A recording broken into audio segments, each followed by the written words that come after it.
ہے کہ پرتھوی راج راسا کے منصب چندر رائے نے راجپوتوں کو سورج بنسی اور چندر بنسی ثابت کرنے سے عاجز آکر ایک نئے نظریات کے تحت ان کو اگنیکل قرار دیا ہے، یعنی وہ آگ کے خاندان سے ہیں، اور وششٹھ نے جو قربانی کی آگ روشن کی تھی یہ اس سے ہیں۔ لیکن اب بعض فاضل ہندوؤں نے اس شاعرانہ افسانے سے انکار کیا ہے، اور زیادہ تر حضرات کا خیال ہے کہ راجپوت قوم کی رگوں میں غیر ملکی خون ہے۔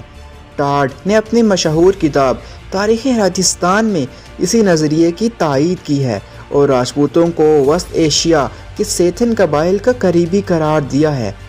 جیمز ٹاڈ کا کہنا ہے کہ عہد قدیم سے محمود غزنوی کے دور تک بہت سی اقوام